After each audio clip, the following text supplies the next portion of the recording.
नमस्कार प्रिय मित्रों, मैं ज्योतिषकार कमल आप सबका हार्दिक अभिनंदन करता हूं आपके अपने इस प्यारे यूट्यूब चैनल एस्ट्रो कमल में। दोस्तों, मैंने कई प्रकार की साधनाएं दी है भगवान हनुमान जी की कृपा से। धन की साधना, खोया पाया की साधना, जमीन के अंदर की साधना, जमीन के अंदर धन की साधना, भूतों प्रेतों की साधना, बेतालों की साधना, पिशाचों की साधना, गंधर्वों की साधना, यक्षों की साधना, अप्सराओं की, परियों की साधना, जिन्नों की साधना, मुवक्किलों की साधना, हर प्रकार की साधना मैंने देने की कोशिश की, लेकिन एक साधना मैंने आज तक नहीं दी। और उस एक साधना के बिना सारी की सारी दुनिया व्यर्थ है। क्यों? क्योंकि आपने 7 सुख सुने होंगे। 7 सुख। क्या 7 सुख? पहला सुख जो होता है वो होता है निरोगी काया। पहला सुख निरोगी काया, दूजा सुख घर में माया, तीजा सुख संतान आज्ञाकारी। इस प्रकार से 7 सुख होते हैं। उन 7 सुखों में पहले नंबर का जो सुख होता है वो होता है आपका शरीर आरोग्यतापूर्ण हो, आपका शरीर निरोगा हो, आपके शरीर में किसी प्रकार का रोग नहीं हो। रोग है तो आपके पास धन है, रूप है, सुंदरतम स्त्रियां हैं, सोना चांदी हीरे पन्ने हैं, हीरों से जड़ी हुई थालियों में आप भोजन करते हैं, या मस्त मस्त गद्दों पर सोते हैं, या ऐसी लगा, कुछ भी लगा, सब व्यर्थ। आप 25 लाख की, 50 लाख की, करोड़, 1.5 करोड़, 2 करोड़ की गाड़ियों में घूमते हैं, सब का सब सत्यानाश है। अगर शरीर सही नहीं है तो कुछ भी सही नहीं है। तो पहला सुख निरोगी काया। निरोगी काया पर आज मैं एक ऐसा वीडियो देता हूं जो बहुत ही प्राचीन है और हर व्यक्ति को यह साधना अपने जीवन में कर लेनी चाहिए। जो कोई आदमी इस साधना को कर लेता है, यह 13 दिन की साधना 13 डेज की और त्रयोदशी से ही शुरू होती है। 13 दिन की इस साधना को जो कोई आदमी अपने जीवन में कर लेता है वो पूर्णतया आरोग्यता को प्राप्त करता है। और यदि वो जन सामान्य के लिए काम करना चाहता है तो साधना सिद्ध होने के बाद में किसी भी जड़ी बूटी को घिस के। एक बात और बता देता हूं, कुछ लोग आयुर्वेद का काम करते हैं, कुछ लोग एलोपैथी का भी काम करते हैं, कुछ लोग यूनानी दवाओं का भी काम करते हैं। बहुत सारी जो दवाइयां हैं, बहुत सारी जो वैदिक चिकित्साएं हैं जिन्हें अलग अलग नामों से पुकारा जाता है। कोई होम्योपैथी है, कोई एलोपैथी है, कोई पता नहीं कितनी कितनी पैथियां हैं।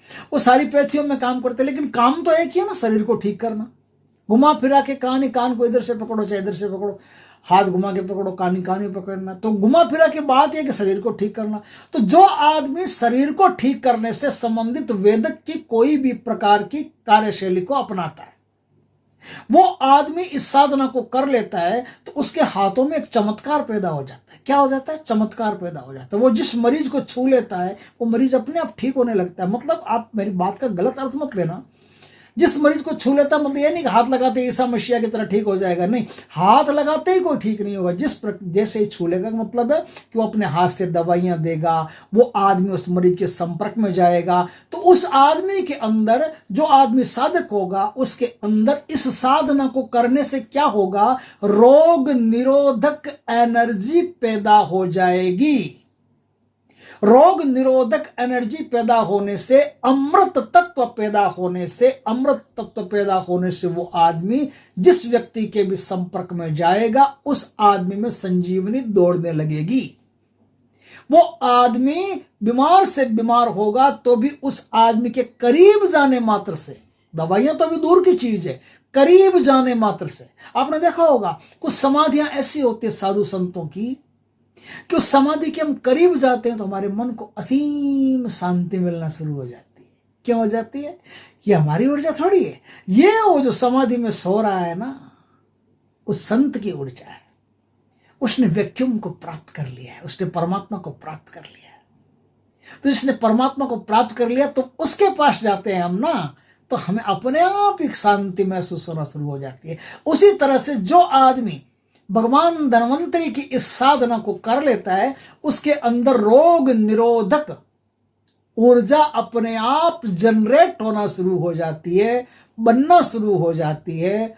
और प्रस्फुटित होना शुरू हो जाती है, उसकी ऊर्जा बहाव करना, फ्लो करना शुरू कर देती है, तो जो भी कोई उसके आसपास बीमार रहता है ना, मरीज रहता है, बीमार रहता है, वो उसके संपर्क में आते ही स्वस्थ होने लगता है। इसलिए मैं कहता हूं कि उसको छूते, इसलिए कोई गलत अर्थ मत लेना, जो भी उसके संपर्क में जाता, अब वो जो कोई दवाइयों का काम करेगा, जो भी कुछ अपने मुख से बोल करके बताएगा कि भाई ये दवाई आपको लेनी, वो दवाई मरीज को फटाफट लग जाएगी और मरीज एक नंबर फट तैयार हो जाएगा, ऐसे जैसे बीमार ही नहीं था। और खुद का जितना वो दूसरों का रोग ठीक करेगा, खुद का भी रोग ठीक होता चला जाएगा, खुद के शरीर में कोई रोग ही नहीं रहेगा। ऐसा आदमी पूर्ण आरोग्यता से निरोगी होकर के इस जीवन को जी सकता है। निरोगी आदमी, आरोग्यता पूर्ण जीवन जीने वाला आदमी ही सारे सुख भोग सकता है, बाकी आदमी सारे सुख नहीं भोग सकता। सुख भोगने की पहली शर्त शरीर है। यदि आपके जीवन में सुख हो तो आप परमात्मा से कहना इस बात को कि सुख देने से पहले ये तैयार कर देना कि मेरा शरीर अप टू डेट हो। शरीर अप टू डेट नहीं तो सुख हो नहीं हो, उस सुख का क्या बटेगा? कुछ नहीं बटेगा। उस सुख माते सिल पढ़ो, वो सुख बेकार है जो शरीर ही नहीं मिल, शरीर ही नहीं तो बिना शरीर, बीमार शरीर में, बीमार शरीर के पास मिला हुआ सुख किसी काम का। तो आज की साधना पर चलते हैं, ज्यादा लंबी बात करने से कोई सार नहीं है, चलते हैं आज की साधना पर। तो आज धन त्रयोदशी के दिन आप अमृत तत्व की तुलसी लाएंगे और तुलसी के पौधे के पास, भगवान विष्णु का अवतार है ना धन्वंतरी, तो भगवान विष्णु को तुलसी प्रिय है, तो तुलसी प्रिय तो धन्वंतरी को भी तुलसी प्रिय। रूप तो वही है, अवतार तो वही है। देखो विष्णु भगवान के जितने अवतार है सब में तुलसी का भोग लगता है। तो आप तुलसी का एक प्लांट अपने पास लाएंगे, लगाएंगे, और तुलसी का प्लांट के पास में, तुलसी का प्लांट आपके राइट हैंड की तरफ होना चाहिए। बाद में उस प्लांट को ले जाकर के धूप में या जहां कहीं भी रखते हैं वहां रख दीजिए, गमले में रखिए। जिस समय साधना करो उस समय आपके पास होना चाहिए तुलसी की पंचोपचार पूजा करके, और फिर आप साधना शुरू करेंगे। साधना में भगवान धन्वंतरी का एक चित्र लेकर के आ जाए जो बाजार में मिलता, और यंत्र भी मिलता हो तो ले आए, ना मिले तो कोई दिक्कत नहीं है। भगवान धन्वंतरी के सामने थोड़ी सी हल्दी दीपक में डाल करके और शुद्ध गाय के घी का दीपक, 5 प्रकार के फलों का भोग, 5 प्रकार की कोई भी औषधियां, अश्वगंधा हो, मुलेठी हो, इस प्रकार की कोई भी 5 प्रकार की औषधियां आप ले आइए, और 5 प्रकार की औषधियां आप भगवान धन्वंतरी के सामने रख दीजिए। 5 प्रकार की मिठाइयां रख दी, 5 प्रकार के फल रख दिए, 5 प्रकार की औषधियां रख दी, लड्डू उसमें खासकर होना चाहिए, ध्यान रखें। 5 प्रकार की मिठाइयां रख दी, 5 प्रकार के फल रख दिए। ये सब भगवान धन्वंतरी को आप चढ़ाएंगे। पीला कपड़ा एक बाजोट पर बिछा करके, उस बाजोट पर जो पीला कलर का धागा आता है ना, धागे से बाजोट को इधर उधर दोनों तरफ से बाजोट होता है ना, बाजोट पे जो कपड़ा है दोनों तरफ से बांध दे, क्योंकि 13 दिन तक ये चौकी हिलेगी नहीं और कपड़ा भी हटना नहीं चाहिए। इसलिए कपड़े को बाजोट के नीचे से लेकर के ऊपर से लेकर के इस तरह से धागा बांध दें, बांध करके फिर इस चौकी को तैयार करें। चौकी को तैयार करके उस पर श्री यंत्र लिखें, श्री, या तो श्री नाम लिख दें, श्री नाम लिख दें उस पर, या स्वस्तिक का चिन्ह बना दें, दोनों में से कोई भी एक काम कर दें। उसके ऊपर एक चावलों की ढेरी लगाएं। उस चावलों की ढेरी में क्या है, सिंदूर गोल करके, मतलब जैसे सिंदूर का सूखा सिंदूर उसमें मिला दीजिए, और पूरे चावल होने चाहिए, टूटे फूटे नहीं होने चाहिए। अक्षत चावल जो बोलते हैं, अक्षत चावलों की एक ढेरी बनाई। वो ढेरी आपको चित्र के ठीक सामने बनानी है। चित्र उत्तर दिशा की तरफ रहेगा, पश्चिम की तरफ मुख करके उत्तर साइड में आपको बैठना है, या फिर दक्षिण की तरफ मुख करके चित्र रहेगा, आपका मुंह उत्तर दिशा में रहेगा। और चित्र के ठीक सामने एक चावलों की ढेरी, श्री के ऊपर चावलों की ढेरी, और चावलों की ढेरी के ऊपर आप वो दीपक लगाएंगे। दीपक पित्तल का हो, मिट्टी का हो, किसी का भी हो सकता है, लेकिन दीपक में आप थोड़ी सी हल्दी डालेंगे। अब ये एक पात्र में जल लें, और जल लेकर के आप पहले भगवान से प्रार्थना कर लें। या तो मंत्र आपको आता हो सामग्री को शुद्ध करने वाला, तो मंत्र बोल लें, नहीं तो आप अपनी भाषा में बोलें कि हे परमात्मा, मैं आपको साक्षी मान करके आज ये साधना कर। आपका जो भी इष्ट देव रहता है ना, हनुमान जी हो, गायत्री माता हो, दुर्गा माता हो, काली माता हो, कोई भी हो, उन इष्ट देव को, या फिर आपके जो गुरुदेव हो जिनके आपने 12 लाख मंत्रों का कम से कम जाप कर लिया, वो गुरु मान्य होता है। नहीं तो ऐसे गुरु मंत्र तो कोई भी कान में फूंकवा लेता है, उसका कुछ बढ़ता नहीं, जिंदगी में गुरु मंत्र चलता रहता है और गुरु भी बदलते रहते हैं, उसका कोई नहीं है। गुरु की साधना की हो, यदि आपने गुरु मंत्र की साधना की हो तो गुरु को संकल्प दें और अपने इष्ट देव को संकल्प दें और अपने इष्ट देव से प्रार्थना करें कि मुझ में कोई भी प्रकार की बुराई हो, कोई भी प्रकार की खोट हो, कोई भी प्रकार की अशुद्धि हो, हे भगवान मैं आपको साक्ष्य मान करके आज ये साधना करने जा रहा हूं।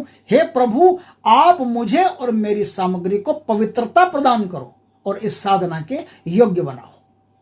इस प्रकार से कहने से अब भगवान का दायित्व तो बन गया है। जहां जहां भी आप कमजोर रहेंगे वहां वहां भगवान को आपको पवित्र करना पड़ेगा। इसलिए आप सबसे पहले ये प्रार्थना कर ले, पवित्र प्रार्थना। उसके बाद में अबोध प्रार्थना करें। देखिए ये कुछ चीजें होती है जो बड़े काम की होती है। साधना में क्या होता है, मैं कितना ही बता दूं आपको, ये करो कि वो करो कि वो करो कि ये करो कि वो लाना है कि ये पहनना है कि ये खाना है कि ये पीना, कितना ही बता दूं, कुछ भी बता दूं, लेकिन कुछ ना कुछ तो कमी रहेगी ही रहेगी। ये कोई नहीं मिटा सकता, बड़े से बड़ा गुरु नहीं मिटा सकता। ये कमी कौन मिटाता है? अबोध मन मिटाता है। अबोध मन कैसे मिटाता है? कि अब आप दूसरी प्रार्थना करोगे। दूसरी प्रार्थना आप भगवान धन्वंतरी से करोगे कि हे भगवान धन्वंतरी, मैं मन वचन कर्म से आरोग्यता के लिए आपकी साधना करने जा रहा हूं।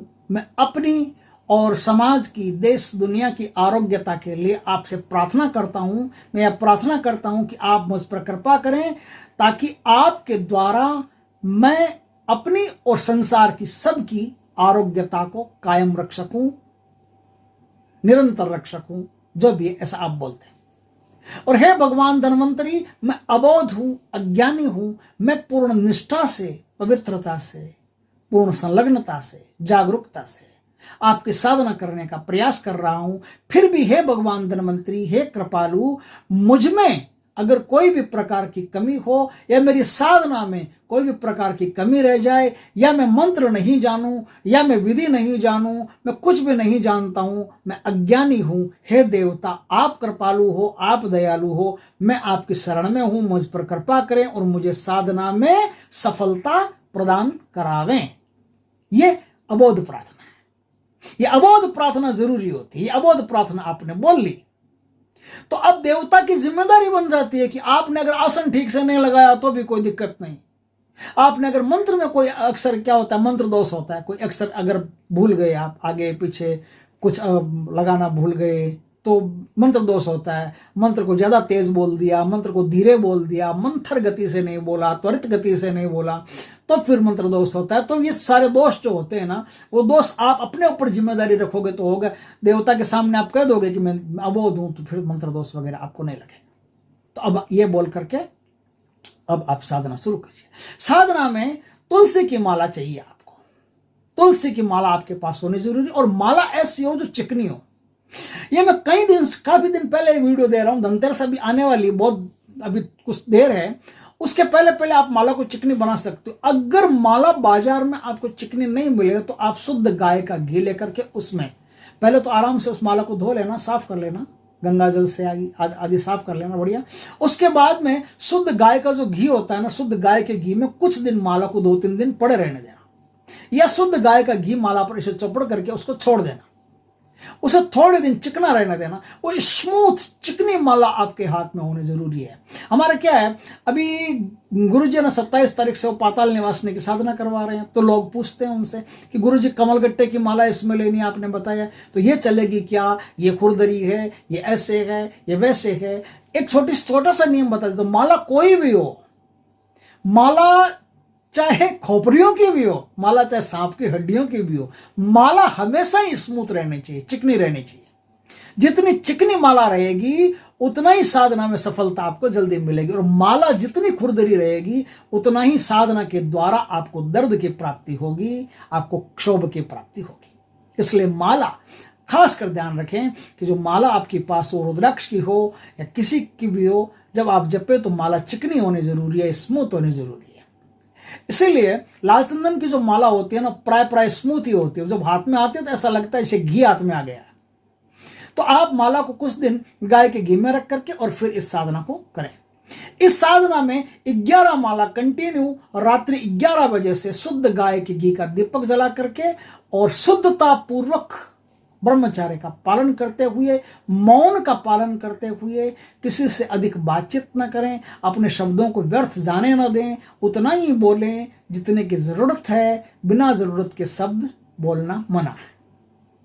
जमीन पर सोना पड़ता है, ढीले कपड़े पहनने पड़ते हैं, दान पुण्य करना पड़ता है और कम से कम लोगों के संपर्क में रहना पड़ता है साधना काल में। 13 दिन की 13 डेज की साधना है। 13 डेज की साधना करने के बाद में आपने जो चावल दीपक के नीचे रखे हैं, वो चावल आपको क्या करने हैं, दीपक के नीचे जो चावल रखे हैं वो चावल उठा करके, और कोई नदी हो, कोई तालाब हो, उनमें इस तरह से उछाल दिया कि एक एक चावल खुल करके उछले। ऐसे नहीं उठाकर, ऐसे नहीं करना है कि एक चावल एक साथ बंधे हुए चावल जा रहे हैं, नहीं। आपको चाहे कुछ कुछ लेकर के उछालना, लेकिन उछालना ऐसे है कि एक एक चावल हवा में तैरता हुआ उस पानी में जाकर गिरना चाहिए, तालाब में या नदी में। इस बात का खास ध्यान रखना पड़ता है, ध्यान रखें। और माला आपके पास रहेगी, उसे विसर्जित करने की कोई जरूरत नहीं। इसी माला से आप फिर एक माला का रोज जाप करते रहिएगा, या जितना आपसे हो सके करते रहिएगा। अगर और ज्यादा चमत्कार चाहिए, और ज्यादा आपको और ज्यादा शक्तियां इनकी भगवान धन्वंतरी के चाहिए, एक ही साधना करनी है धन्वंतरी की, तो फिर साधना को और ज्यादा लंबा कर सकते हैं। फिर ध्यान मुद्रा में साधना को करेंगे तो बहुत सारा चमत्कार आपको प्राप्त होगा, और खुद अमृत तत्व आपके भीतर। गुरु गोरखनाथ जी क्या कहते हैं, गगन मंडल में उल्टा कुआ, निर्झर अमृत बरसे। वो अमृत कहां से बरसता है, वो अमृत कहां से बरसता है आपको पता चल जाएगा। सहस्त्रार में से अमृत की एक बूंद टपकती है, जिह्वा पर पड़ती है, पड़ते ही बिखर जाती है, आपके शरीर में वो किसी काम नहीं आती। नाम मात्र का, एक लेस मात्र का, एक केस मात्र का आपको प्रभाव मिलता है, उसी से आपके 24 घंटे चलते हैं। वो अमृत आपको प्राप्त होना शुरू हो जाएगा, कुंडलिनी शक्ति जागृत होना शुरू हो जाएगी। इस प्रकार से बहुत कुछ लाभ है जो आपको होते रहेंगे, और फिर अन्य किसी साधना की आवश्यकता ही नहीं। आप खुद स्वयं एक सिद्ध पुरुष बन सकते हो। अगर ध्यान मुद्रा में साधना को करते गए आगे तो एक सिद्ध पुरुष बन सकते हो, लेकिन पहले ध्यान मुद्रा नहीं, पहले तो आपको मंत्र के जाप माला के द्वारा करके ही आपको साधना करनी है। हर रात साधना करने के हर सुबह गाय की सेवा करनी जरूरी होती है। गाय को अपने हाथ से कुछ न कुछ खिलाना पिलाना जरूरी होता है। तो इस प्रकार से आप इस साधना को करेंगे। 11 माला का प्रति रात जाप करना है आपको। मैंने बता दिया होगा, शायद 2 बार बता दिया तो भी कोई बात नहीं। अब आपको मैं मंत्र बताता हूं, धीरे धीरे बताता हूं, आराम से उसको नोट कर लीजिएगा। ओम रम, रे के ऊपर बिंदी होती है ना, रम। ओम रम, वो पीने वाली नहीं, रम, रे के ऊपर बिंदी वाली रम। ओम रम, ओम रम रुद्र रोगनाशाय, ओम रम रुद्र रोगनाशाय धनवंतरेय फट।